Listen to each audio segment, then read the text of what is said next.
भगा दिया। केवल केवट की नैया अकेले खड़ी है। राम लक्ष्मण सीता पहुंच गए गंगा के किनारे। केवट नैया देना, नैया लाओ।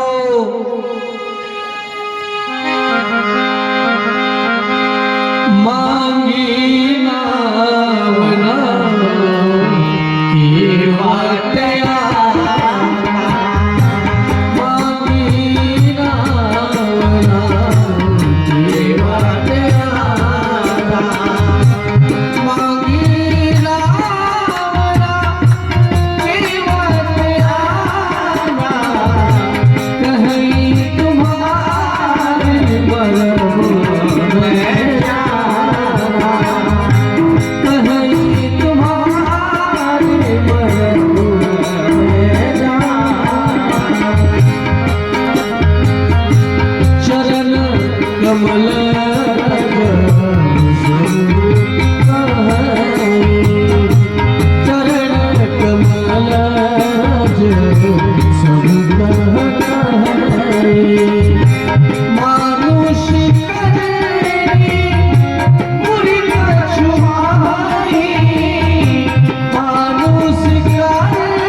केवट ने कहा कि राम जी हम नैया नहीं देंगे। वाले ने जीवन में पहली बार किसी से मांगा है, जबान खोली है, और देने वाला कैसा है कह दिया कि नहीं देंगे।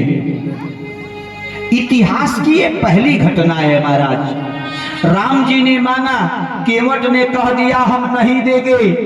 उल्टे राम जी से कहा कि कहाँ ही तुम्हारा मरम मैं जाना, मैं तुम्हारे मरम को जानता हूँ। राम जी की तो चिंता नहीं, लेकिन लक्ष्मण की चिंता बढ़ गई, सीता की चिंता बढ़ गई। आज तक इनके मरम को जानने वाले शेष, गणेश, महेश, दिनेश, किसी ने आज तक इनकी महिमा नहीं जाना। और ये मरम जानने की बात कह रहा है 2 टका का आदमी केवट। लक्ष्मण जी को गुस्सा आ गया। लक्ष्मण जी बोले, केवट एक तो तूने नैया मांगने पर नैया नहीं दिया, उल्टे में कहता है कि कहाँ ही तुम्हारा मरम में जाना। तू मेरे भाई रघुनाथ जी के क्या मरम जानते हो, इनके बारे में क्या जानते हो बताओ। तो केवट ने बड़ा सुंदर जवाब दिया, बहुत सुंदर उत्तर दिया केवट ने। भले वो गरीब था, भले गंवार था, पर आज राम लक्ष्मण को बांध के रखा था अपने प्रेम में। कहा है लक्ष्मण जी हम तुम्हारे भाई के मरम को जानते हैं। बोले क्या जानते हो? तो केवट ने कहा कि तुम्हारे भाई राम जी को मांगने नहीं आता। तुम्हारे भाई राम जी को मांगने नहीं आता। केवट ने बोला कि मांगने नहीं आता।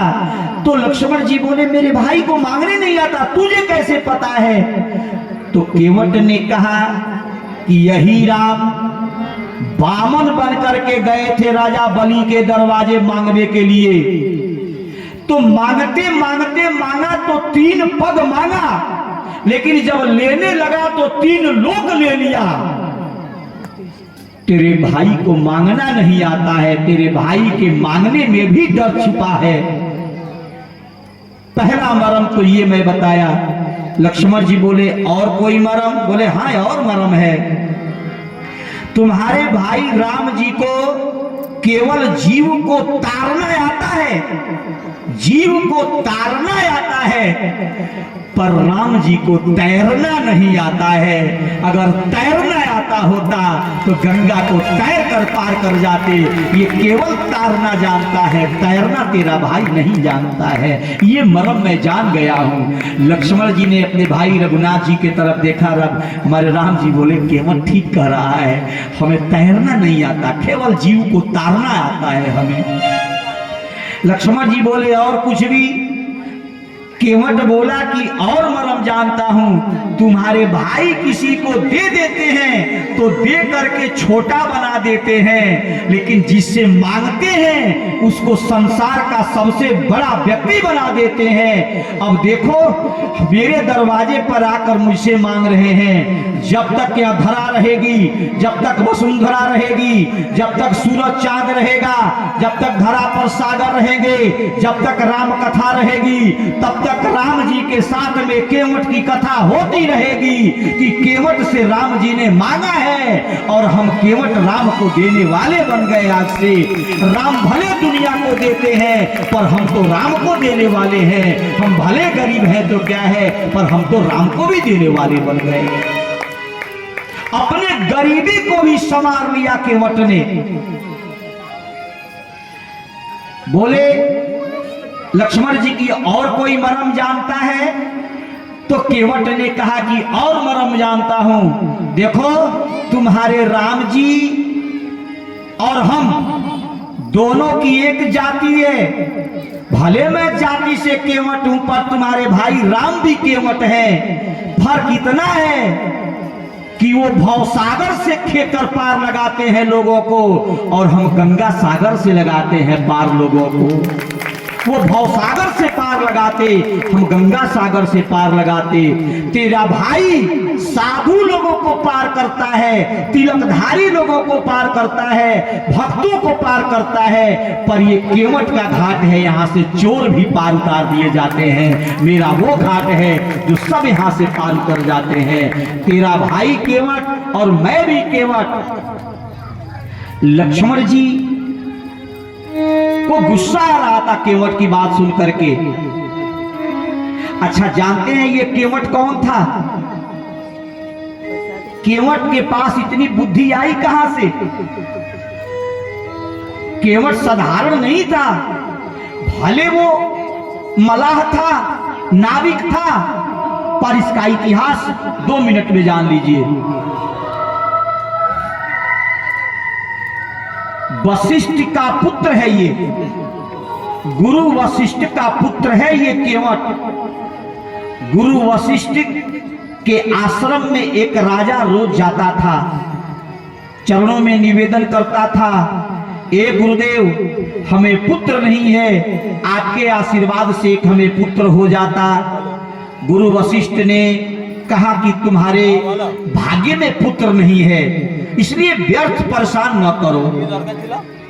वो राजा रोज आता लौट के जाता। एक दिन आश्रम में गुरु वशिष्ठ जी नहीं थे महाराज, और वशिष्ठ जी का पुत्र आसन पर बैठा हुआ है, समाधि लगी हुई है।